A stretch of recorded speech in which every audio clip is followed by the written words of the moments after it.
ಸ್ಯಾಂಡಲ್ವುಡ್ನಲ್ಲಿ ಈಗ ಹಲ್ಕಾ ಡಾನ್ ಮುಖಾಂತರ ಜ್ಯೋತಿ ರಾಯ್ ಅವರು ಕಮ್ ಬ್ಯಾಕ್ ಮಾಡ್ತಾ ಇದ್ದಾರೆ. ಹೆಸರು ಕೂಡ ಚೇಂಜ್ ಮಾಡ್ಕೊಂಡಿದ್ದಾರೆ. ಸೊ ಅವ್ರನ್ನೇ ಮಾತಾಡ್ಸೋಣ. ಮೇಡಮ್ ಹೇಗಿದ್ದೀರಿ? ಕಮ್ ಬ್ಯಾಕ್ ಮಾಡಿದ್ದೀರಿ. ಸೊ ಒಂದಿಷ್ಟು ಗ್ಯಾಪ್ನ ನಂತರ ಕನ್ನಡಕ್ಕೆ ಬರ್ತಾ ಇದ್ದೀರಿ, ಹೇಗಿದ್ದೀರಿ ಅಂತ? ಗ್ಯಾಪ್ ಅಂದರೆ ಒಂದು ಮೂವ್ ಆಗಿತ್ತು ಹೈದರಾಬಾದ್ಗೆ ಲೈಫ್ಗೋಸ್ಕರ. ಸೊ ಮೂವ್ ಆದ ನಂತರ ನನ್ನ ಸಿನಿಮಾಗಳಲ್ಲಿ ನಡೀತಾ ಇತ್ತು. ಇಲ್ಲಿಂದ ಕೆಲವೊಂದು ಆಫರ್ಸ್ ಬಂತು, ನಾನು ಇಲ್ಲ ಅಂತ ಹೇಳಿಲ್ಲ, ನನ್ನ ಯಾವತ್ತೂ ಬಿಟ್ಕೊಟ್ಟಿಲ್ಲ ಕರ್ನಾಟಕ. ಸೊ ಬಂತು, ಸೀರಿಯಲ್ ಬರ್ತಿತ್ತು, ಸೀರಿಯಲ್ ನನಗೆ ಬೇಡ ಅಂತ ಹೇಳಿದೆ. ರಿಯಾಲಿಟಿ ಶೋಸ್ ಬಂತು, ಅದಕ್ಕೆ ಟೈಮ್ ಇರಲಿಲ್ಲ ನನಗೆ. ಅಂದರೆ ನನಗೆ ಬೇಕಾಗಿರೋದು ಇನ್ನೇನೋ ಇದೆ ಅಂತ ಅನ್ನಿಸ್ತಾ ಇತ್ತು. ಸೊ ಸಿನಿಮಾಗಳು ಪ್ರಾಪರ್ ಆಫರ್, ಪ್ರಾಪರ್ ಟೀಮ್ ಗೋಸ್ಕರ ಕಾಯ್ತಿದ್ದೆ, ಅದು ಈಗ ಕೂಡ ಬಂದಿದೆ.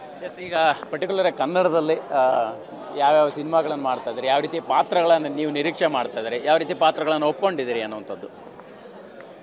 ನಿರೀಕ್ಷೆ ಅಂದರೆ ಲೀಡ್ ರೋಲ್ಸ್ ಮಾಡ್ತಾ ಇದ್ದೀನಿ ಸರ್. ಇವಾಗ ನೋಡೋಣ ಹೆಂಗೆ ಹೋಗುತ್ತೆ, ಹೆಂಗೆ ಜನ ಅಕ್ಸೆಪ್ಟ್ ಮಾಡ್ಕೊಳ್ತಾರೆ ಏನು ಅಂತ ನೋಡೋಣ. ಬಿಕಾಸ್ ಆ ಸೀರಿಯಲ್ ಫೇಮಲ್ಲೇ ಇದ್ದಾರೆ, ಇನ್ನೂ ಅದೇ ಝೂಮಲ್ಲೇ ಇದ್ದಾರೆ. ಯಾಕಂದರೆ ನಾನು ಜೋಗುಳ ಫಸ್ಟ್ ಮಾಡಿದಾಗ ದೇವರ್ ಲೈಕ್, ನೀವು ದೇವಕಿ ಬಿಟ್ಟು ಬೇರೆ ಪಾತ್ರ ಮಾಡಬೇಡಿ ಅಂತಿದ್ರು. ಅಂದರೆ ಜನ ಇನ್ವಾಲ್ವ್ ಆಗ್ತಾರೆ, ನಾವೇನು ಮಾಡೋಕ್ಕಾಗಲ್ಲ.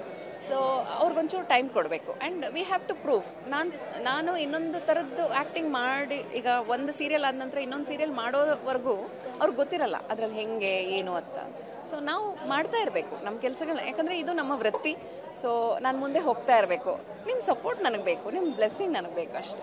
ಮೇಡಮ್, ಅದೇ ಸೀರಿಯಲ್ಗಳಲ್ಲಿ, ಸಿನಿಮಾಗಳಲ್ಲಿ ಒಂದಿಷ್ಟು ಸಾಫ್ಟ್ ಪಾತ್ರಗಳ ಮುಖಾಂತರ ಜನರನ್ನು ತಲುಪುವಂಥ ಪ್ರಯತ್ನ ಆಗುತ್ತೆ. ನಿಜ ಜೀವನದಲ್ಲಿ ತುಂಬ ಹಾಟ್ ಹಾಗೆ ಗ್ಲಾಮರಸ್ ಜ್ಯೋತಿ ರಾಯ್ ಅವರು. ಸೊ ಹೆಸರು ಕೂಡ ಚೇಂಜ್ ಮಾಡ್ಕೊಂಡಿದ್ರೆ ಹೇಗೆ ಲೈಫ್ ಸ್ಟೈಲ್ ಅಂತ?